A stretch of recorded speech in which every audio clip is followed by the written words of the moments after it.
Dans le cadre des événements organisés par le Policy Center en marge des assemblées générales du FMI, nous sommes aujourd'hui avec M. Abdelaziz Saïtali, économiste principal et manager du département économie au Policy Center. Aujourd'hui, on parle de l'état de l'économie mondiale. Très bien. Merci tout d'abord pour l'invitation que vous avez citée ici au Policy Center. Nous organisons cet événement en partenariat avec l'Emerging Market Forum. Et une des questions, je dirais la question centrale qu'on est en train d'aborder, c'est l'état de l'économie mondiale, mais à différents niveaux. Comme vous savez, 2023, c'est une année assez exceptionnelle, dans le sens où il traduit une certaine succession, ou plutôt une accumulation de différentes crises, de différents chocs que l'économie mondiale a vécu dernièrement. On peut aller jusqu'à la crise financière de 2008, en passant par la crise de la dette souveraine en Europe, puis la question de la fameuse crise du Covid, la guerre, l'inflation, le changement climatique et la trame de fond, je dirais, c'est ces tensions sino-américaines qui en quelque sorte exacerbent les différentes chocs. Donc 2023 n'est pas une année, je dirais, normale. Mais le point sur lequel je peux insister, en fait, c'est qu'on est en train de vivre une situation où la normale deviendra normale, en fait. On est en situation de permacrise, où la crise deviendra et l'incertitude qui vont avec deviendront la nouvelle norme à l'échelle internationale. Donc on doit, en quelque sorte, s'adapter par rapport à ce contexte et faire en sorte que les politiques publiques qu'on doit déployer prennent en considération cette dimension.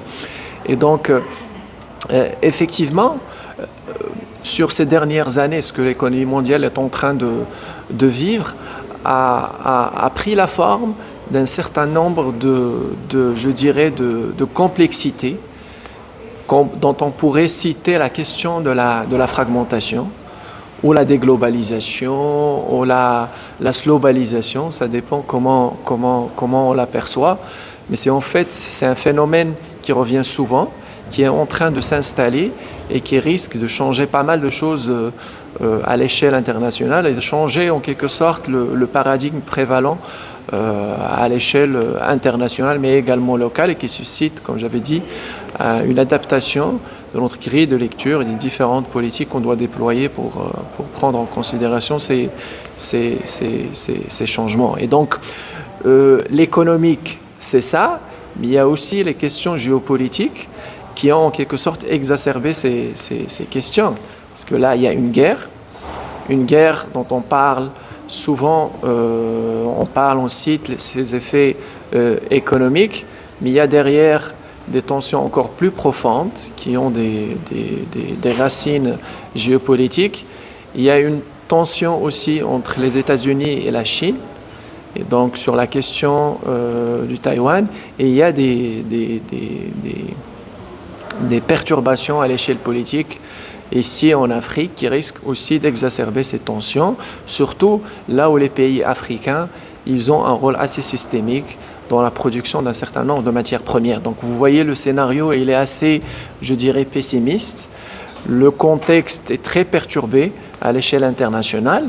Ceci dit, nous sommes en train de vivre une certaine, je dirais, décrochage entre le débat, entre ce que je viens de dire. D'ailleurs, sur le débat international, on est principalement imprégné par ce discours assez pessimiste, et de l'autre côté, une forte résilience de l'économie mondiale. Parce que devant toute l'accumulation de ces crises, de ces chocs, ce qu'on est en train d'observer, en fait, c'est que l'économie mondiale est en train de performer à des taux qui sont certes inférieurs à ceux d'avant Covid, mais qui sont quand même assez respectables. La croissance mondiale devrait rester aux alentours de 3%. Et donc, dans ces conditions, on aurait, je dirais, attendu une certaine même récession, parce qu'on a parlé à un certain moment à l'échelle mondiale de la récession, des risques de la contraction de l'activité économique, mais ce qu'on est en train de vivre est loin de ça. Je prends l'exemple, par exemple, de l'économie des États-Unis, qui est une économie qui est centrale à l'échelle internationale.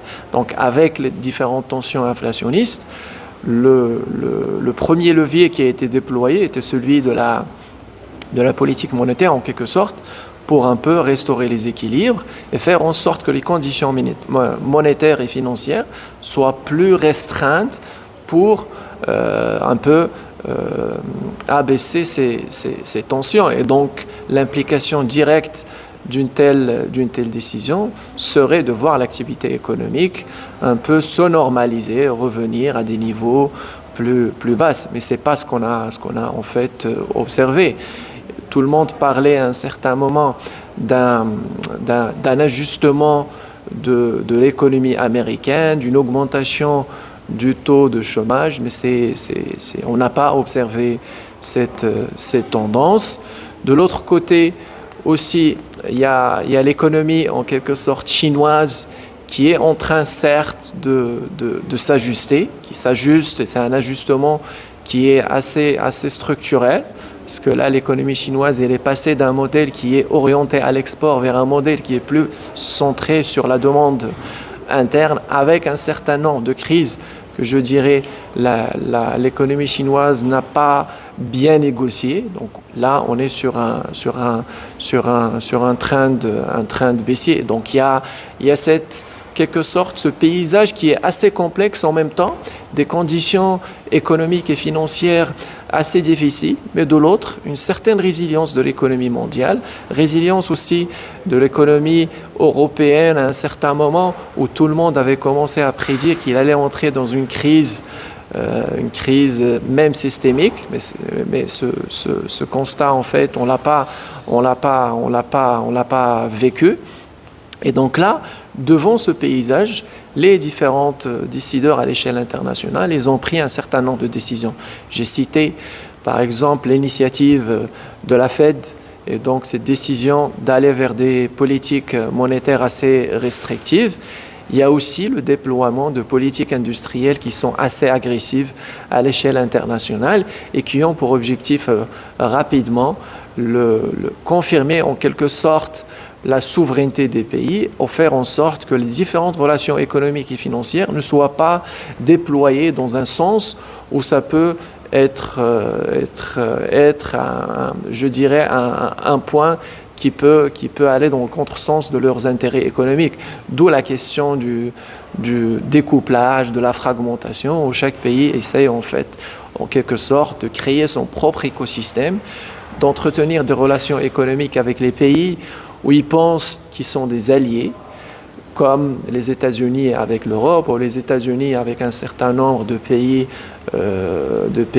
partenaires dont fait partie le Maroc. Et donc la réaction des différents décideurs a pris la forme de ces politiques un peu macro pour un peu restaurer les équilibres économiques, et de l'autre côté des politiques industrielles assez agressives à travers des subventions, que ce soit pour le consommateur ou pour le producteur, des politiques commerciales qui convergent vers le protectionnisme en quelque sorte et qui visent, comme j'avais dit, à restaurer la souveraineté des pays. Ce qu'ils ont remarqué en fait après la période du Covid et avec l'intégration croissance de l'économie chinoise que la Chine en fait, on peut le dire directement, peut déployer ce levier pour un peu faire pression sur les différentes économies occidentales. Et donc c'est ça en quelque sorte le paysage. Sur ce qui est de l'avenir, je pense qu'on pourrait rester, on pourrait rester optimiste, mais on a aussi l'obligation de rester pessimiste, vigilant par rapport à ce qui va se passer.